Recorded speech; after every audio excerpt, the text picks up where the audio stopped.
to Scott Perry.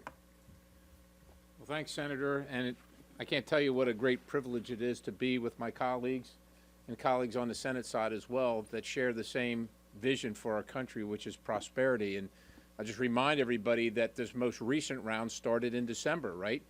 December 23rd, a huge omnibus. A lot of people don't know what an omnibus was, but suffice it to say $1.7 trillion in spending that's generally unaccounted for, printed money or money created out of thin air. And then literally 2 weeks later, Janet Yellen comes out and says, hold on, everybody, we're out of money. Hit the credit card limit. You better fix this. Now, you telling me they didn't know that 2 weeks before? They knew it.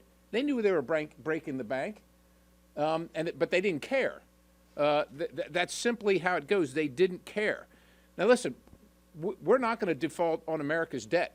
Now, Freedom Caucus members have habitually not voted for debt ceiling increases because we didn't come here to bankrupt the country. But we understand that the Democrats forced this on us, and we've got to deal with it. We've got to govern. And so we want to be part of the solution. And so where we have never voted for something before, we thought it was important to say, you know what? We are part of the solution. Democrats are often critical of Republicans and certainly Freedom Caucus members of, as they say, not having a plan. Well, we have a plan. The plan is to shrink Washington and to grow America.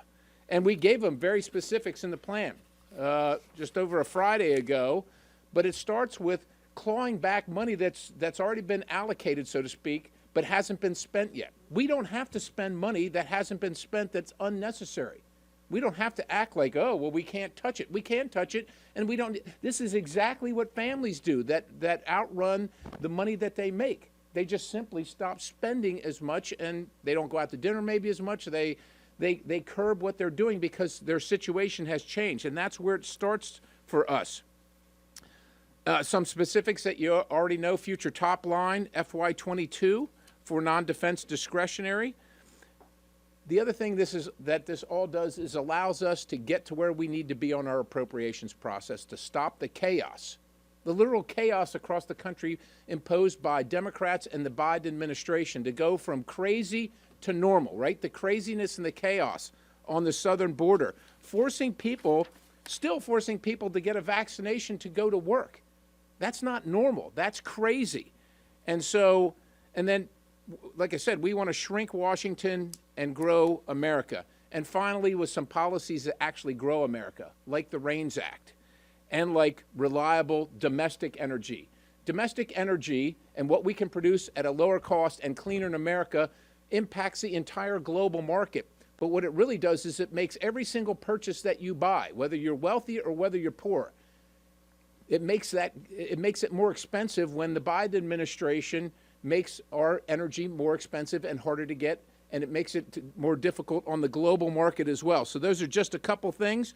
But I do want to address the fact that the president has talked now a couple times about the Freedom Caucus proposal. And he started out with the border, right? Talking about how the Freedom Caucus proposal would harm our efforts to secure our border. Well, that's like a pyromaniac trying to teach you about fire prevention. Like, is he serious? And so obviously I think at some point even the press kind of figured out, and even the Biden administration, that's probably not what we ought to talk about. So then he went to energy. He went right to energy. I'll remind you, President Biden's first act in the White House was to stop the Keystone Pipeline. This is American energy that he stopped. So apparently that didn't look too good to him. So now he's on inflation, saying this is going to cost all Americans more. I'll just remind everybody to a couple years ago, under a different administration, what inflation looked like. We have a solution here, and the solution is to stop the craziness of the Biden administration and get back to normalcy by shrinking Washington and growing America. I would like to now